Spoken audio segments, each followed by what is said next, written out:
가끔 이런 생각이 들죠. 나는 특별히 기름진 것도 안 먹는데 왜 혈액 검사만 하면 항상 콜레스테롤이 높다고 나올까? 운동도 하고 식사도 챙겨 먹는데 수치가 내려가지 않는다는 이야기를 정말 많이 듣습니다. 오늘은 그런 고민으로 마음이 무거운 분들을 위해 고지혈증에 관한 진짜 이야기들을 나눠보려 합니다. 첫 번째로 김정숙님의 사연을 함께 들어보시죠. 김정숙님은 62살입니다. 몇 해 전까지만 해도 등산 동호회 활동을 꾸준히 하던 건강한 분이었습니다. 그런데 어느 날 건강검진 결과지를 받아보고 얼굴이 굳어졌습니다. 총 콜레스테롤 수치가 240, LDL 수치도 기준치를 훌쩍 넘은 상태였던 겁니다. 의사는 약을 복용하자고 했지만 김정숙님은 나는 약에 의존하고 싶지 않다며 식단 조절로 버텨보기로 했습니다. 그 후 김정숙님은 기름진 음식은 물론 달걀 노른자나 고기까지 완전히 끊었습니다. 하지만 석 달 후 재검사를 받았을 때 수치는 오히려 올라가 있었습니다. 아니 분명히 다 끊었는데 왜 높아졌을까? 그때 의사가 말했습니다. 지금 드시는 음식 중에 탄수화물이 너무 많습니다.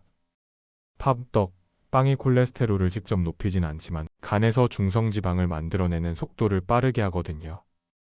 김정숙님은 그제야 깨달았습니다.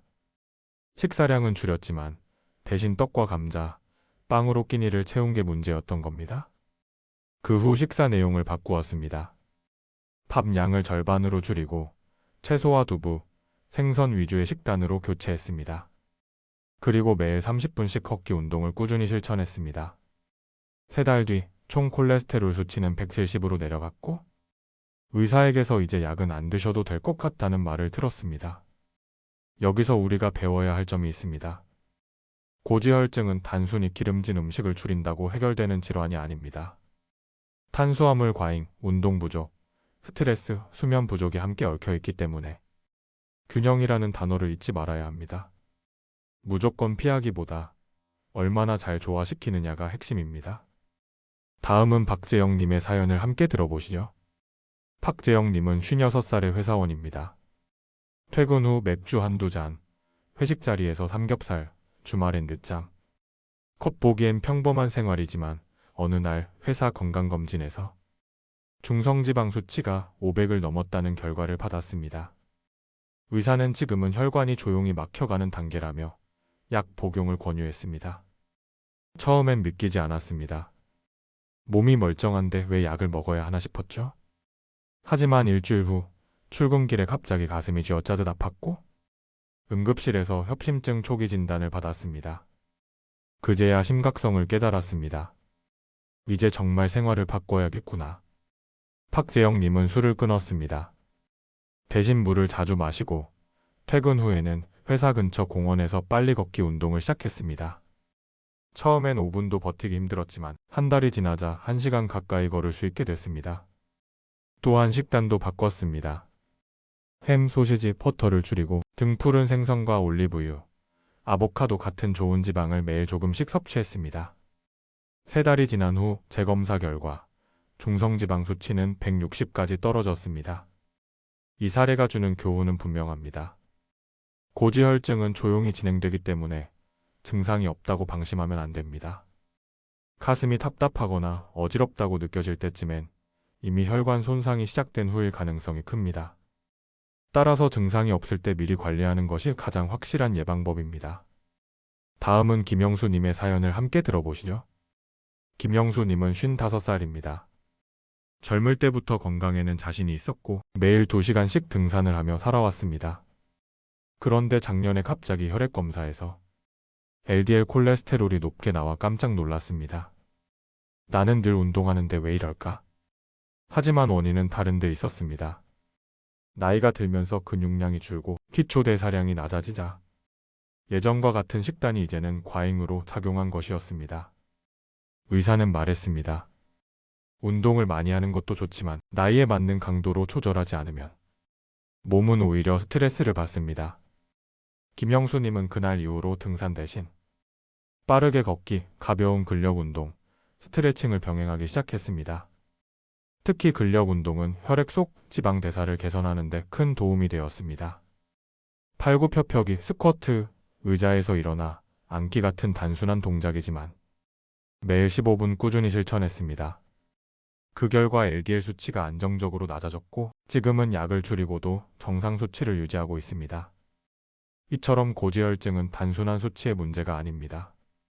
혈관 나이를 젊게 만드는 습관이 가장 강력한 치료법입니다. 걷기, 근력 운동, 충분한 수면, 스트레스 완화. 이 네 가지가 바로 혈관을 지키는 기둥입니다. 방금까지는 식습관과 운동 중심의 이야기를 나눴습니다. 다음은 조금 더 깊이 들어가 유전적 요인과 스트레스가 만들어내는 고지혈증의 숨은 연결고리에 대해 이야기해 보겠습니다. 살다 보면 이렇게 말하는 분들이 많습니다.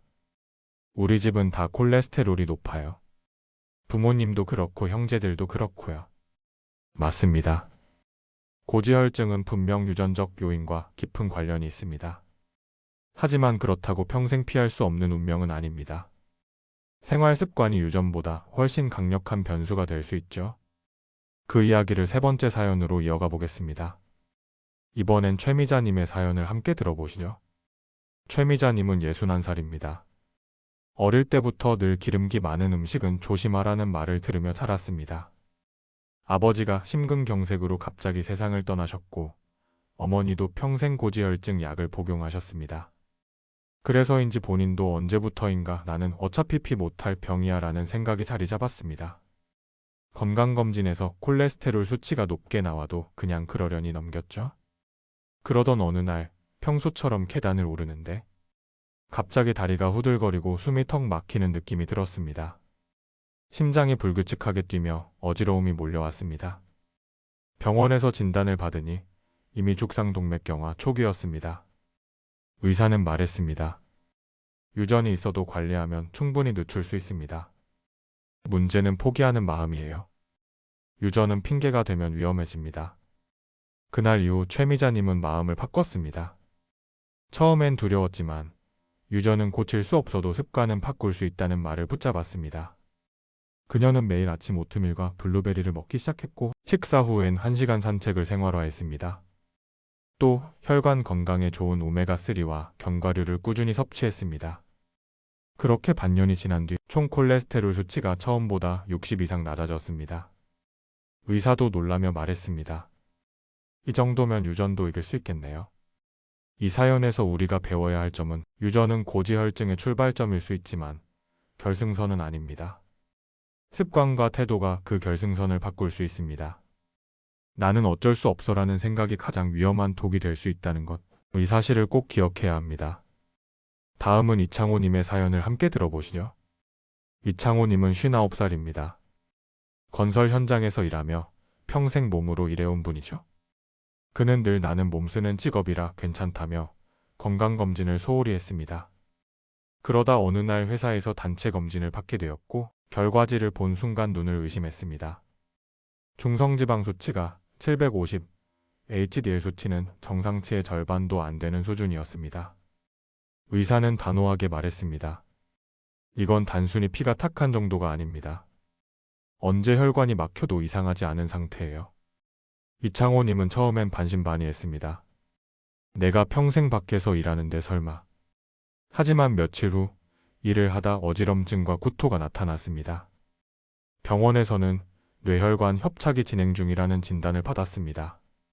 그제야 심각성을 느꼈습니다. 그 후 그는 새벽 출근 전 딱 15분이라도 스트레칭과 간단한 근력 운동을 시작했습니다. 그리고 점심에는 도시락을 싸서 다녔습니다. 기름기 많은 반찬 대신 삶은 달걀, 고등어, 현미밥, 나물 무침으로 구성했습니다. 밤에는 라면 대신 삶은 고구마와 따뜻한 물 한 잔으로 식사를 마쳤습니다. 한 달, 두 달, 세 달. 꾸준히 실천한 결과 중성지방 수치는 250까지 떨어졌고 혈관 나이 검사에서도 실제 나이보다 6살 젊음이라는 결과가 나왔습니다. 이 사연은 나는 몸을 쓰니까 건강할 거야 라는 착각을 깨줍니다. 많이 움직여도 그 움직임이 지속적이고 균형 잡힌 운동이 아니면 혈액 속 지방 대사는 좋아지지 않습니다. 몸을 혹사시키는 일과 몸을 관리하는 운동은 전혀 다르다는 점, 이 차이를 꼭 기억해야 합니다. 이제 마지막으로 심리적 요인이 고지혈증에 미치는 영향을 살펴보겠습니다. 이번엔 김선희님의 사연을 함께 들어보시죠. 김선희님은 68살의 주부입니다. 남편이 퇴직한 뒤 함께 지내며 늘 집안일을 도맡아 해왔습니다. 겉보기엔 평온한 일상이었지만 속으로는 늘 불안하고 긴장감이 떠나지 않았습니다. 자녀 문제, 생활비 걱정, 미래에 대한 불안까지 겹치면서 밤마다 잠을 설쳤습니다. 그러던 어느 날 병원에서 고지혈증 진단을 받았습니다. 의사는 말했습니다. 스트레스도 혈관을 막습니다. 몸이 긴장하면 간이 지방을 더 만들어냅니다.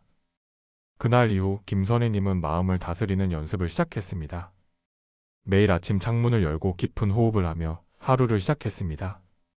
또한 감사 일기를 쓰며 작은 일에도 고마움을 기록했습니다. 그리고 저녁마다 유튜브 요가 영상을 따라하며 몸의 긴장을 풀었습니다. 2달이 지나자 불면증이 사라지고 혈압과 콜레스테롤 수치가 모두 안정되기 시작했습니다. 김선혜님은 이렇게 말했습니다.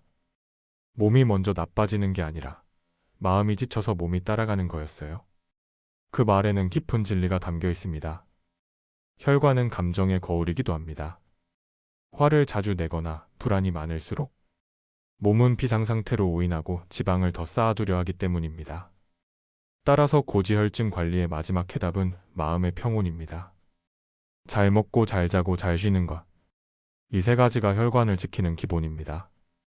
유전도, 음식도, 운동도 중요하지만 결국 마음의 긴장을 풀어주는 게 진짜 치유의 시작입니다. 건강한 100세 시대 같이 만들어 볼까요? 오늘도 시청해주셔서 감사합니다. 우리 건강상담실이었습니다. 이 영상은 의학적 진단이나 처방이 아닌 일반 건강정보를 스토리텔링을 거쳐 제작한 영상이며 개인 상황에 따라 반드시 전문의와 상담하세요.